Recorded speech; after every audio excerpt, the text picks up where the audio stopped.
दोस्तों, facts of universe के channel पर आपका एक बार फिर से स्वागत है। आज का एपिसोड बहुत ही खास और ज्ञानवर्धक होने वाला है। आज हम एक ऐसे विषय पर बात करेंगे जिसके बारे में बहुत चर्चा होती है, लेकिन अक्सर सतही जानकारी ही हमारे पास होती है। आज हम गहराई में उतरेंगे और जानेंगे दुनिया के 10 सबसे ताकतवर और प्रभावशाली यहूदी लोगों के बारे में। ये वो नाम हैं जिन्होंने अपने अपने क्षेत्रों में, चाहे वो टेक्नोलॉजी हो, फाइनेंस हो, राजनीति हो या एंटरटेनमेंट, दुनिया पर एक अमिट छाप छोड़ी है। इनकी कहानियों से हमें बहुत कुछ सीखने को मिलेगा। इनकी सोच, इनकी मेहनत और इनके विजन ने कैसे दुनिया को बदला, ये समझना बहुत जरूरी है। शुरू करने से पहले मैं एक बात स्पष्ट करना चाहता हूं। यह वीडियो पूरी तरह से जानकारी और ज्ञान साझा करने के उद्देश्य से बनाया गया है। हमारा मकसद किसी भी व्यक्ति, धर्म या समुदाय की भावनाओं को ठेस पहुंचाना बिल्कुल नहीं है। हम सिर्फ उन व्यक्तियों की उपलब्धियों और उनके प्रभाव का विश्लेषण कर रहे हैं जिन्होंने वैश्विक मंच पर अपनी एक अलग पहचान बनाई है। यहूदी समुदाय ने दुनिया को कई महान विचारक, वैज्ञानिक और लीडर दिए हैं, और आज हम उन्हीं में से कुछ सबसे शक्तिशाली हस्तियों के बारे में जानेंगे। तो चलिए इस ज्ञान की यात्रा को शुरू करते हैं।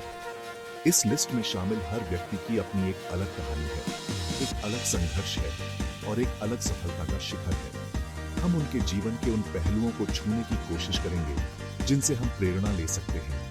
हम देखेंगे कि कैसे उन्होंने अवसरों को पहचाना, चुनौतियों का सामना किया और अपने दिमाग और मेहनत के दम पर आज इस मुकाम पर पहुंचे। ये वीडियो सिर्फ एक लिस्ट नहीं है, बल्कि ये उन लोगों की जिंदगी का एक संक्षिप्त विश्लेषण है जो आज हमारी दुनिया को किसी न किसी रूप में प्रभावित कर रहे हैं।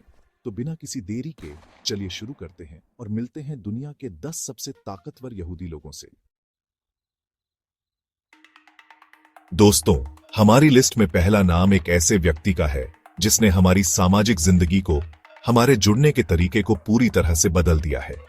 मैं बात कर रहा हूं मार्क जुकरबर्ग की, फेसबुक के संस्थापक और सीईओ। एक हार्वर्ड के डॉर्म रूम से शुरू हुआ एक छोटा सा प्रोजेक्ट आज दुनिया का सबसे बड़ा सोशल नेटवर्क बन चुका है, जिसके अरबों यूजर्स हैं। जुकरबर्ग की शक्ति सिर्फ उनकी दौलत में नहीं है जो कि अथाह है, बल्कि उनकी शक्ति उस डेटा में है जो फेसबुक के पास है।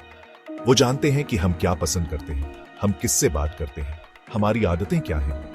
यह जानकारी उन्हें दुनिया के सबसे प्रभावशाली लोगों में से एक बनाती है। जुकरबर्ग का विजन सिर्फ एक सोशल नेटवर्किंग साइट बनाने तक सीमित नहीं था। उन्होंने बहुत पहले ही समझ लिया था कि भविष्य मोबाइल और विजुअल कम्युनिकेशन का है। इसीलिए उन्होंने इंस्टाग्राम और व्हाट्सएप जैसे प्लेटफॉर्म्स को खरीदा, जो आज खुद में एक बहुत बड़ी ताकत है। ये अधिग्रहण उनकी दूरदर्शिता का प्रमाण है। वो हमेशा ट्रेंड से एक कदम आगे सोचते हैं। उनका हर कदम, चाहे वो एल्गोरिदम में एक छोटा सा बदलाव हो या एक नई कंपनी का अधिग्रहण, दुनिया भर में करोड़ों लोगों और बिजनेस को सीधे तौर पर प्रभावित करता है। उनकी एक घोषणा से मार्केट में हलचल मच जाती है, लेकिन इतनी शक्ति के साथ बड़ी जिम्मेदारियां भी आती हैं। जुकरबर्ग और फेसबुक को डेटा प्राइवेसी, फेक न्यूज और राजनीतिक हस्तक्षेप जैसे कई गंभीर आरोपों का सामना करना पड़ा है।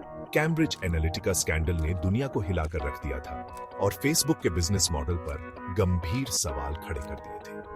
इन विवादों ने दिखाया कि जुकरबर्ग का प्रभाव कितना गहरा और कभी-कभी कितना खतरनाक भी हो सकता है। उन्हें अमेरिकी कांग्रेस के सामने पेश होना पड़ा और दुनिया भर की सरकारों ने उनसे जवाब तलब किया। यह उनकी शक्ति का ही एक और पहलू है कि वे वैश्विक नेताओं के साथ सीधे संवाद में रहते हैं। इसके बावजूद जुकरबर्ग लगातार आगे बढ़ रहे हैं। अब उनका फोकस मेटावर्स पर है, एक वर्चुअल रियलिटी की दुनिया जहां हम काम करेंगे, खेलेंगे और सामाजिक होंगे। यह एक बहुत बड़ा दांव है, एक ऐसी दुनिया बनाने का सपना जो आज हमें कल्पना लगती है। अगर वे इसमें सफल होते हैं तो वे न केवल हमारे सामाजिक जीवन को, बल्कि हमारी पूरी वास्तविकता की परिभाषा को भी बदल देंगे। यह उनकी महत्वाकांक्षा को दर्शाता है। वे सिर्फ एक कंपनी नहीं चलाना चाहते, वे भविष्य का निर्माण करना चाहते हैं, और यही चीज उन्हें हमारी लिस्ट में एक निर्विवाद स्थान देती है।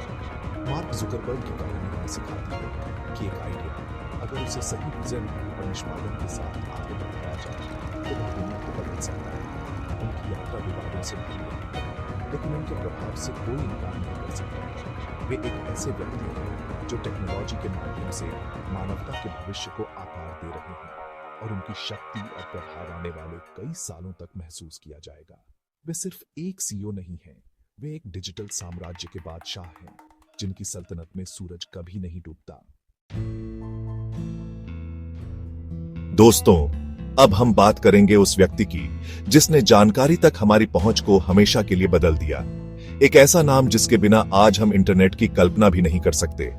मैं बात कर रहा हूं सर्जे ब्रिन की, जो लैरी पेज के साथ मिलकर दुनिया के सबसे बड़े सर्च इंजन गूगल के सह संस्थापक हैं। गूगल करना आज एक क्रिया बन चुकी है और इसका श्रेय सर्जे ब्रिन और उनके पार्टनर के क्रांतिकारी आइडिया को जाता है।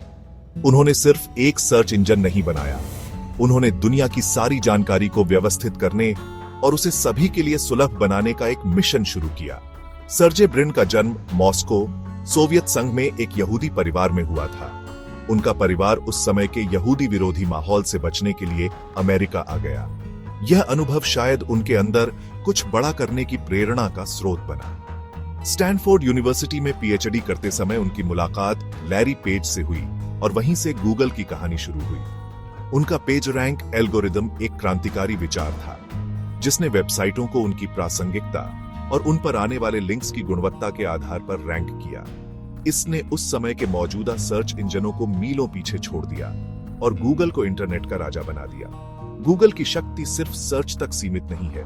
आज गूगल की पेरेंट कंपनी अल्फाबेट दुनिया की सबसे बड़ी कंपनियों में से एक है। Android operating system, YouTube, Google maps, Gmail, ये सभी प्रोडक्ट्स हमारी डिजिटल जिंदगी का एक अभिन्न हिस्सा है। सर्जे ब्रिन का प्रभाव इन सभी क्षेत्रों में फैला हुआ है।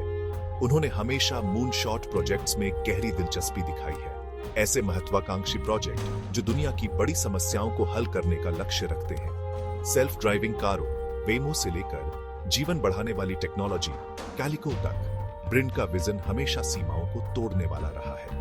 वे लंबे समय तक अल्फाबेट के प्रेसिडेंट के रूप में सक्रिय रहे और कंपनी की दिशा तय करने में उनकी महत्वपूर्ण भूमिका थी। हालांकि अब वे अपनी डे टू डे जिम्मेदारियों से पीछे हट गए हैं, फिर भी वे एक प्रमुख शेयरधारक और बोर्ड सदस्य के रूप में बेहद प्रभावशाली हैं। उनका ध्यान अब भविष्य की टेक्नोलॉजी और परोपकारी कार्यों पर अधिक है। वे अपने परिवार की नींव के माध्यम से पार्किंसंस रोग के अनुसंधान सहित कई कारणों का समर्थन करते हैं। यह दिखाता है कि उनकी सोच सिर्फ बिजनेस बनाने तक ही नहीं, बल्कि मानवता की भलाई में योगदान देने की भी है। सर्जे ब्रिन की कहानी एक अप्रवासी की कहानी है जिसने अमेरिकन ड्रीम को जिया और टेक्नोलॉजी के माध्यम से दुनिया को बदल दिया। उनका काम हमें यह याद दिलाता है कि कैसे एक सही सवाल पूछना हम दुनिया की जानकारी को कैसे व्यवस्थित कर सकते हैं, एक वैश्विक क्रांति को जन्म दे सकता है। वे एक शांत लेकिन बेहद शक्तिशाली व्यक्ति हैं, जिनकी बनाई हुई टेक्नोलॉजी आज अरबों लोगों के जीवन को हर दिन, हर पल प्रभावित कर रही है। उनका योगदान सिर्फ गूगल बनाने में नहीं, बल्कि हमें एक अधिक कनेक्टेड और सूचित दुनिया देने में है। दोस्तों, हमारी लिस्ट में अगला नाम एक ऐसे व्यक्ति का है जो फाइनेंशियल मार्केट्स में एक किंवदंती है, लेकिन साथ ही वे एक बेहद विवादास्पद और प्रभावशाली राजनीतिक हस्ती भी हैं। मैं बात कर रहा हूं जॉर्ज सोरोस की। सोरोस को अक्सर the man who broke the bank of England के रूप में जाना जाता है। 1992 में उन्होंने ब्रिटिश पाउंड के खिलाफ $1 अरब का दांव लगाया और जीत गए, जिससे उन्हें एक ही दिन में $1 बिलियन से अधिक का मुनाफा हुआ। यह घटना उनकी फाइनेंशियल समझ और जोखिम लेने की क्षमता का एक शक्तिशाली प्रदर्शन था। सोरोस का जन्म हंगरी में एक यहूदी परिवार में हुआ था और उन्होंने नाजी कब्जे के भयानक दौर को झेला। यह अनुभव उनके जीवन और दर्शन पर गहरा प्रभाव डालता है। वे बाद में इंग्लैंड और फिर अमेरिका चले गए, जहां उन्होंने अपना हेज फंड क्वांटम फंड शुरू किया। उनकी निवेश की फिलॉसफी, जिसे वे रिफ्लेक्सिविटी कहते हैं, मानती है कि बाजार के प्रतिभागी केवल वास्तविकता को नहीं दर्शाते, बल्कि वे उसे आकार भी देते हैं। इस समझ ने उन्हें वैश्विक आर्थिक रुझानों का अनुमान लगाने और उनसे लाभ उठाने में मदद की, जिससे वे दुनिया के सबसे सफल निवेशकों में से एक बन गए। लेकिन सोरोस की शक्ति सिर्फ उनके फाइनेंशियल साम्राज्य तक ही सीमित नहीं है। वे अपनी संपत्ति का एक बड़ा हिस्सा अपने परोपकारी संगठन ओपन सोसाइटी फाउंडेशंस के माध्यम से खर्च करते हैं। यह फाउंडेशन दुनिया भर में लोकतंत्र, मानवाधिकार और अभिव्यक्ति की स्वतंत्रता को बढ़ावा देने वाले कारणों का समर्थन करता है। इस काम के लिए उन्हें दुनिया भर के उदारवादियों और प्रगतिशीलों द्वारा एक नायक के रूप में देखा जाता है। वे शिक्षा, सार्वजनिक स्वास्थ्य और सामाजिक न्याय के लिए अरबों डॉलर दान कर चुके हैं। उनका मानना है कि एक खुला समाज ही प्रगति कर सकता है।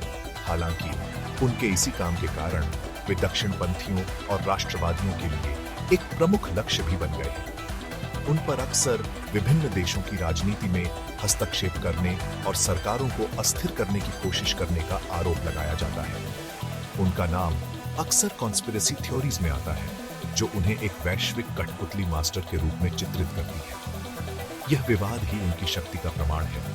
उनके विचार और उनका पैसा इतना प्रभावशाली है कि वे दुनिया भर में राजनीतिक बहसों का केंद्र बन जाते हैं। चाहे आप उनसे प्यार करें या नफरत, आप उन्हें अनदेखा नहीं कर सकते। जॉर्ज सोरोस एक जटिल व्यक्तित्व है। वे एक पूंजीवादी हैं जिन्होंने सिस्टम से अरबों कमाए, लेकिन साथ ही वे उसी सिस्टम की खामियों को उजागर करने और उसे सुधारने के लिए अपनी संपत्ति का उपयोग करते हैं। उनकी कहानी हमें दिखाती है कि कैसे व्यक्तिगत अनुभव किसी व्यक्ति के विश्व दृष्टिकोण को आकार दे सकते हैं और कैसे धन को न केवल वित्तीय लाभ के लिए बल्कि वैचारिक और राजनीतिक प्रभाव के लिए भी एक उपकरण के रूप में इस्तेमाल किया जा सकता है। वे एक ऐसे व्यक्ति हैं जो सिर्फ पैसा नहीं बल्कि विचारों की लड़ाई भी लड़ते हैं। दोस्तों, जब हम टेक्नोलॉजी की दुनिया के सबसे बड़े नामों की बात करते हैं तो अक्सर स्टीव जॉब्स या बिल गेट्स का जिक्र होता है, लेकिन एक और नाम है जो उतना ही शक्तिशाली और प्रभावशाली है, लेकिन शायद थोड़ा कम सुर्खियों में रहता है। मैं बात कर रहा हूं लैरी एलिसन की, ओरेकल कॉर्पोरेशन के सह संस्थापक और पूर्व सीईओ। एलिसन ने उस टेक्नोलॉजी को बनाने में मदद की जो आज लगभग हर बड़े बिजनेस, सरकार और संगठन की रीढ़ है, रिलेशनल डेटाबेस। अगर गूगल ने जानकारी खोजना आसान बनाया, तो लैरी एलिसन ने उस जानकारी को स्टोर, मैनेज और सुरक्षित करना संभव बनाया। एलिसन की कहानी दृढ़ता और महत्वाकांक्षा की एक अविश्वसनीय मिसाल है। उनका बचपन काफी कठिन था। उन्हें उनकी अविवाहित यहूदी मां ने जन्म दिया था और बाद में उनके रिश्तेदारों ने उन्हें गोद ले लिया था। वे कॉलेज से 2 बार ड्रॉप आउट हुए और 30 की उम्र तक कई छोटी मोटी नौकरियां करते रहे। लेकिन फिर उन्होंने एक IBM रिसर्च पेपर पढ़ा जिसमें रिलेशनल डेटाबेस के लिए एक सिद्धांत का वर्णन किया गया था। IBM ने उस पर काम नहीं किया, लेकिन एलिसन ने इसमें एक बड़ा अवसर देखा। उन्होंने अपनी कंपनी शुरू की और उस आइडिया को एक कमर्शियल प्रोडक्ट में बदल दिया, जिसका नाम उन्होंने ओरेकल रखा। ओरेकल की सफलता का राज एलिसन की आक्रामक बिजनेस रणनीति और उनकी अथक प्रतिस्पर्धात्मक भावना थी। वे अपने प्रतिद्वंदियों को पछाड़ने के लिए किसी भी हद तक जाने के लिए जाने जाते हैं। उनकी सेल्स टीम अपनी आक्रामकता के लिए कुख्यात थी। एलिसन ने ओरेकल को एक छोटे स्टार्टअप से दुनिया की सबसे बड़ी सॉफ्टवेयर कंपनियों में से एक बना दिया। आज जब आप क्रेडिट कार्ड स्वाइप करते हैं, फ्लाइट बुक करते हैं या ऑनलाइन शॉपिंग करते हैं, तो बहुत अधिक संभावना है कि आपका डेटा किसी न किसी रूप में ओरेकल डेटाबेस से होकर गुजर रहा है। यह उनकी शक्ति की अदृश्य लेकिन सर्वव्यापी प्रकृति है। एलिसन सिर्फ एक टेक एग्जीक्यूटिव नहीं है, वे एक असाधारण व्यक्तित्व भी हैं। वे अपनी भव्य जीवन शैली के लिए जाने जाते हैं। उनके पास शानदार घर, यॉट, फाइटर जेट और यहाँ तक कि हवाई का एक पूरा द्वीप लानवी भी है। वे अमेरिका के कप नौकायन दौड़ में एक उत्साही प्रतियोगी रहे हैं और कई बार इसे जीता भी है। उनका व्यक्तित्व उनके बिजनेस दृष्टिकोण का प्रतिबिंब है।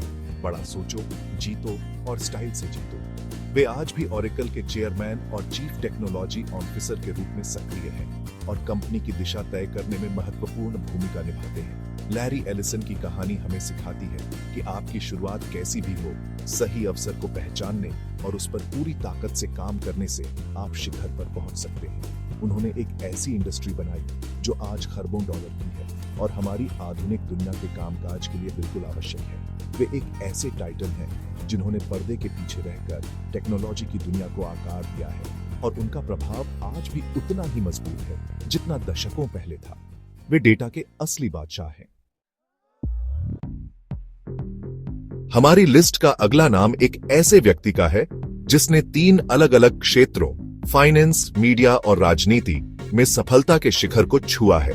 मैं बात कर रहा हूं माइकल ब्लूमबर्ग की।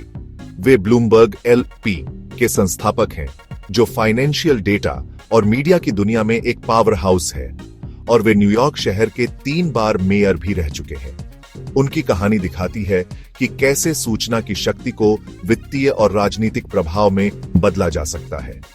ब्लूमबर्ग ने अपना career investment bank Solomon brothers से शुरू किया, जहां वे एक स्टार ट्रेडर बन गए।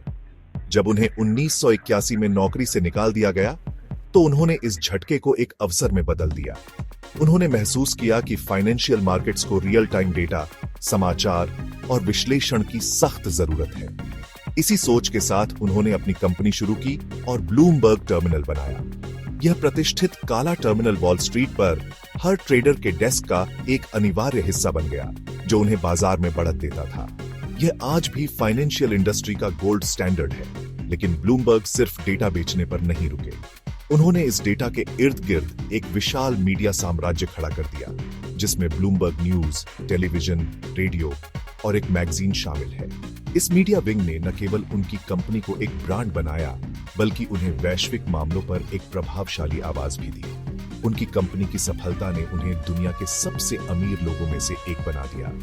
ब्लूमबर्ग की शक्ति इस तथ्य में निहित है कि वे उस जानकारी को नियंत्रित करते हैं जिसके आधार पर दुनिया के सबसे शक्तिशाली वित्तीय निर्णय लिए जाते हैं। 2001 में 9/11 के हमलों के ठीक बाद ब्लूमबर्ग ने एक और साहसिक कदम उठाया और न्यूयॉर्क शहर के मेयर का चुनाव लड़ा और जीता।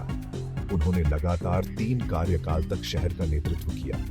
अपने मेयर के कार्यकाल के दौरान उन्होंने शहर की अर्थव्यवस्था को पुनर्जीवित करने, सार्वजनिक स्वास्थ्य में सुधार, जैसे सार्वजनिक स्थानों पर धूम्रपान पर प्रतिबंध लगाना, और शिक्षा में सुधार के लिए डेटा संचालित दृष्टिकोण का उपयोग किया।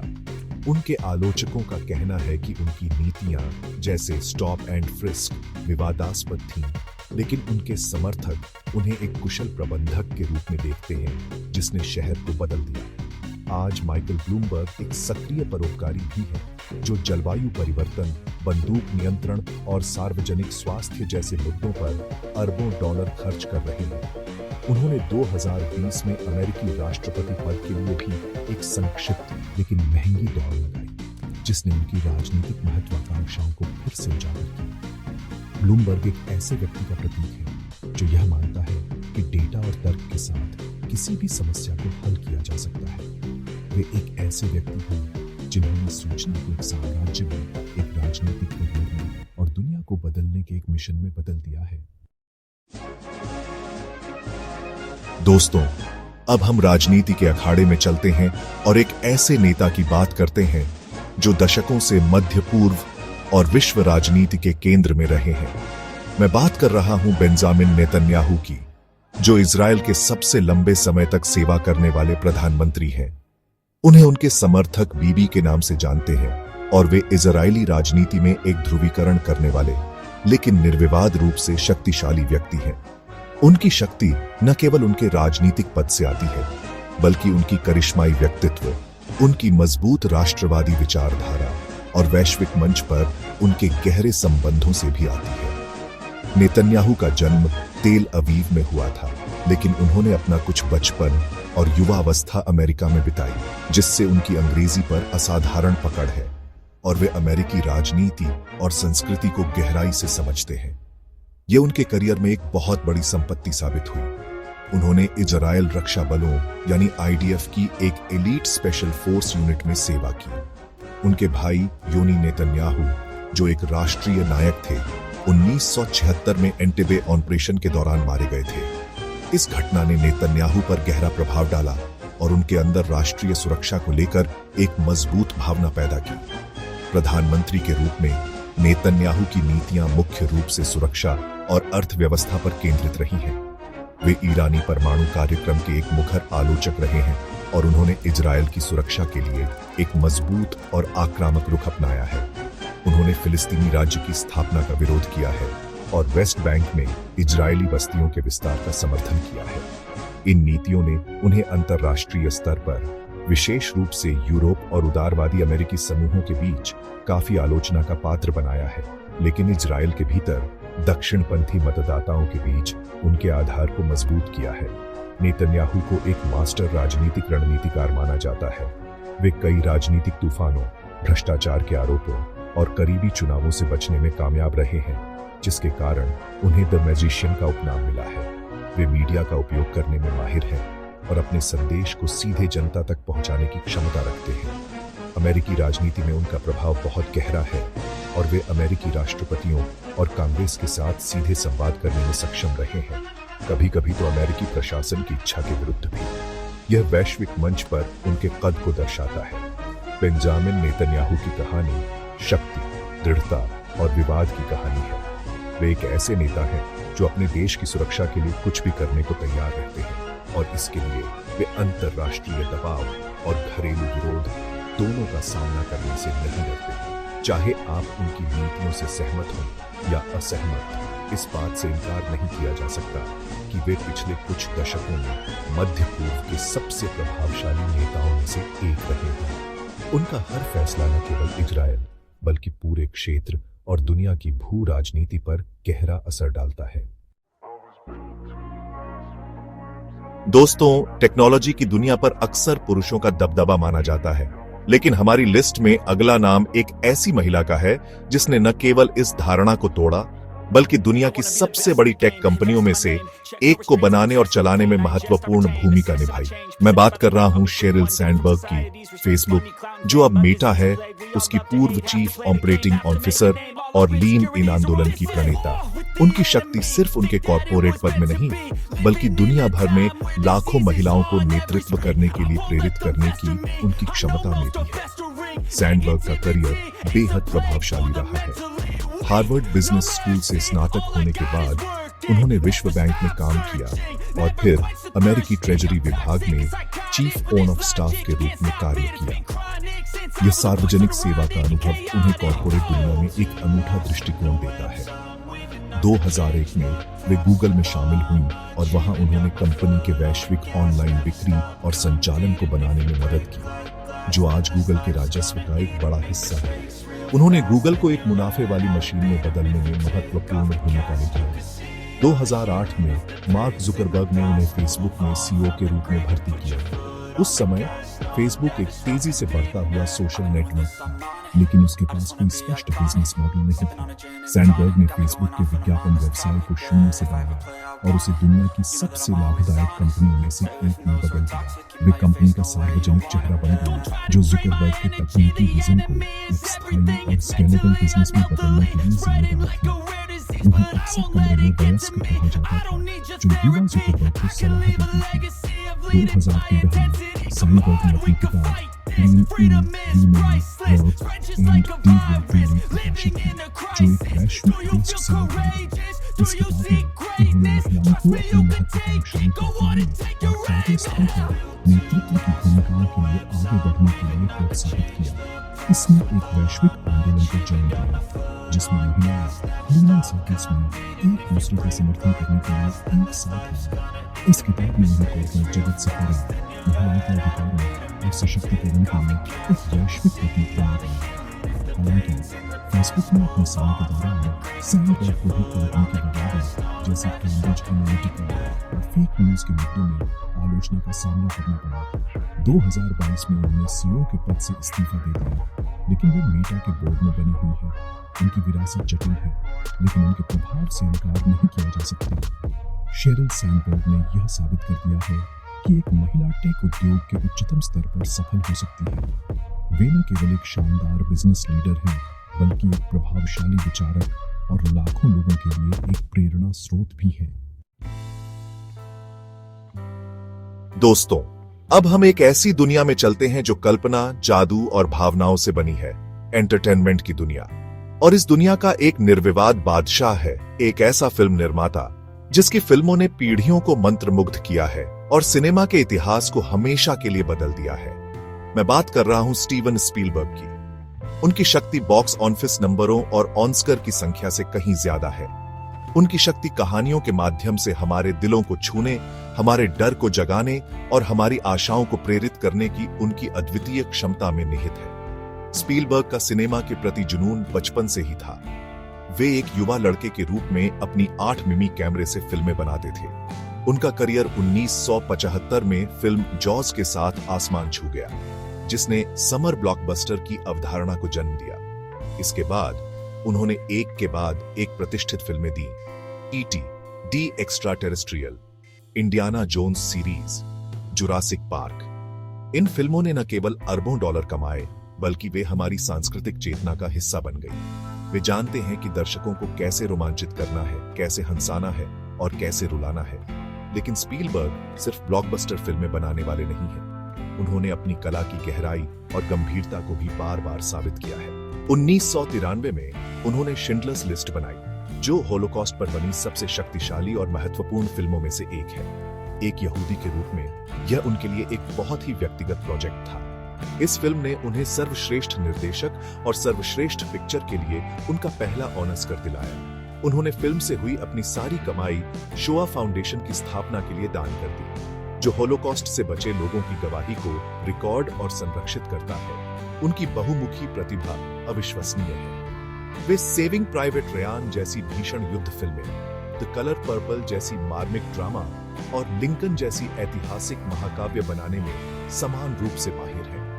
वे ड्रीमवर्क्स स्टूडियो के सह संस्थापक हैं, जिसने श्रेक और मैडागास्कर जैसी सफल एनिमेटेड फिल्में बनाई। हॉलीवुड में उनका प्रभाव सर्वव्यापी है। वे एक निर्माता, एक मेंटर और एक प्रेरणा हैं। कई आज के सफल निर्देशक उन्हें अपना गुरु मानते हैं। स्टीवन स्पीलबर्ग की शक्ति उनकी कहानी कहने की कला में है। वे सिनेमा की भाषा को किसी और से बेहतर समझते हैं।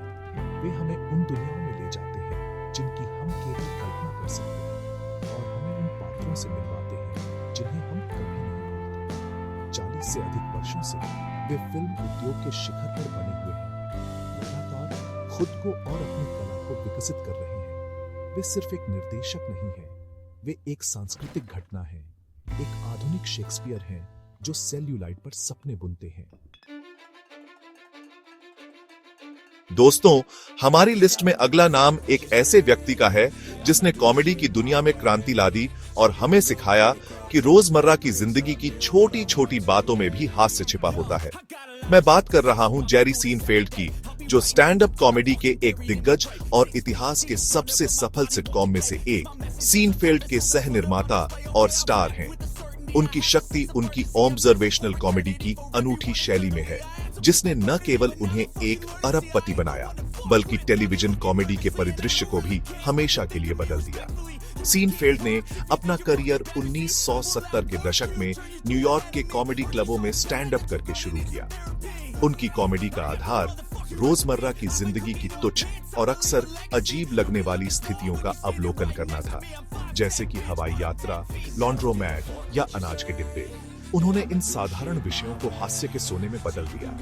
उनकी शैली, जिसे अक्सर शो अबाउट नथिंग कहा जाता है, उस समय की पारंपरिक जोक आधारित कॉमेडी से बिल्कुल अलग थी। यह ताजा, प्रासंगिक और बेहद मजेदार था। 1989 में उन्होंने अपने दोस्त लैरी डेविड के साथ मिलकर सिटकॉम सीनफेल्ड बनाया।